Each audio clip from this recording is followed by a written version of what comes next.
भज गोविन्दं गोविन्दं भज मूढमते सम्प्राप्ते सन्निहिते काले नहि रक्षति दुःखिन्करणे मूढजहीहि घनगमतृष्णं कुरु सद्बुद्धिं मनसि वितृष्णं यल्लभसे निजकर्मोपात्तं वित्तं तेन विनोदय चित्तम्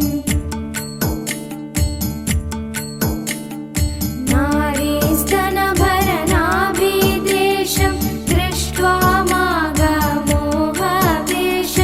एतन्मां सवसादिविकारं मनसि विचिन्तय वारं वारं नलिनीदलगदजलमतितरलं तद्वज्जीवितमतिशयचपलं विद्धिव्याध्यभिमानग्रस्तं लोकं शोकहतं च समस्तम्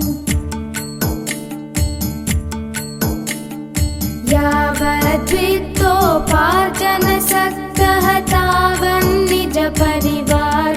रक्तः पश्चाज्जीवति जर्जरदेहे वार्तां कोऽपि न पृच्छति गेहे यावत्पवनो निवसति देहे तावत् पृच्छति कुशलं गेहे गतवति वायौ देहापाये भार्या बिभ्यति तस्मिन् काये बालस्तावत् क्रीडासक्तः तरुणस्तावत् तरुणीसक्तः वृद्धस्तावत् चिन्तासक्तः परमे ब्रह्मणि कोऽपि न सक्तः काते कान्ता कस्ते पुत्रः संसारोऽयमतीव विचित्रः कस्य त्वं कः कुत आयातः तत्त्वं चिन्तय तदिह भ्रातः सत्सङ्गत्वे निस्सङ्गत्वं निस्सङ्गत्वे निर्मोहत्वं निर्मोहत्वे निश्चलतत्वं निश्चलतत्वे जीवन्मुक्तिः वयसि गते कः कामविकारः शुष्के नीरे कः कासारः क्षीणे वित्ते कः परिवारो ज्ञाते तत्त्वे कः संसारः मा कुरु धनजन यौवनगर्वं हरति निमेषात् कालः सर्वं मायामयमिदमखिलं बुद्ध्वा ब्रह्मपदं त्वं प्रविश विदित्वा विनयामिन्यौ सायं प्रातः शिशिरवसन्तौ पुनरायातः कालः क्रीडति गच्छत्यायुः तदपि न मुञ्चत्याशावायुः काते कान्ता धनगतचिन्ता पातुलकिं तव नास्ति नियन्ता त्रिजगति सज्जनसङ्गतिरेका भवति भवानवतरणे नौका जटिलो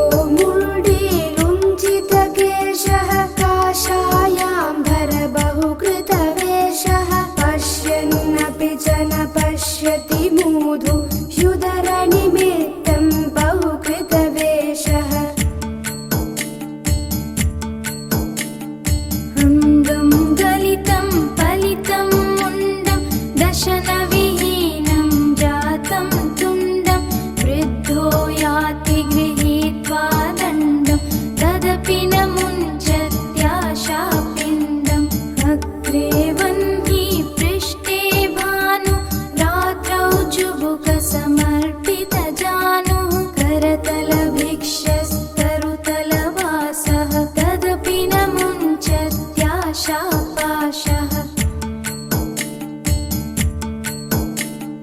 कुरुते गङ्गासागरगमनं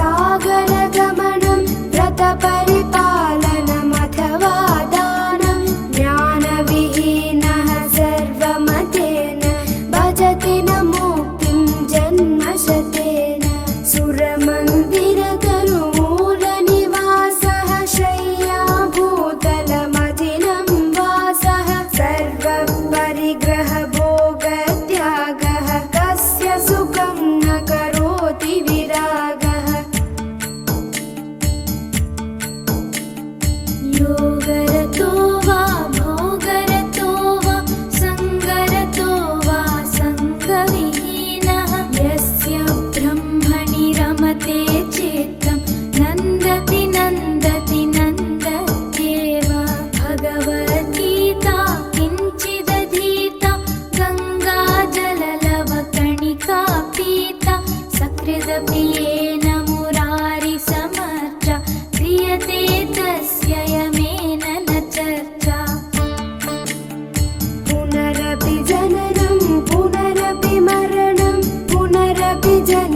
ध्येयं गीता नाम सहस्रं ध्येयं श्रीपतिरूपमजस्रं नेयं सज्जनसङ्गे चित्तं देयं दीनजनाय च वित्तं सुखतः क्रियते रामाभोगः पश्चादन्तशरीरे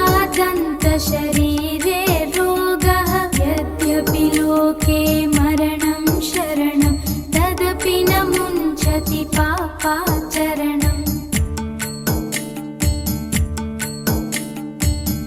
अर्थमनर्थं भावय नित्यं नास्ति ततः सुखलेशः सत्यं पुत्रादपि धनभाजां भीतिः सर्वत्रैषा विहिता रीतिः प्राणायामं प्रत्याहारं नित्यानित्यविवेकविचारं जाप्यसमेतसमाधिविधानं पूर्ववदानं मदवदानम्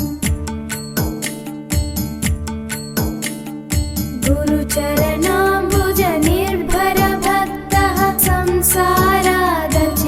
संसारादचिराद्भवमुक्तः सेन्द्रियमानसनियमादेवं द्रक्ष्यसि निजहृदयस्थं देवं भज गोविन्दं गोविन्दं भज मूढमते सम्प्राप्ते सन्निहिते काले नहि रक्षति दुःखिन्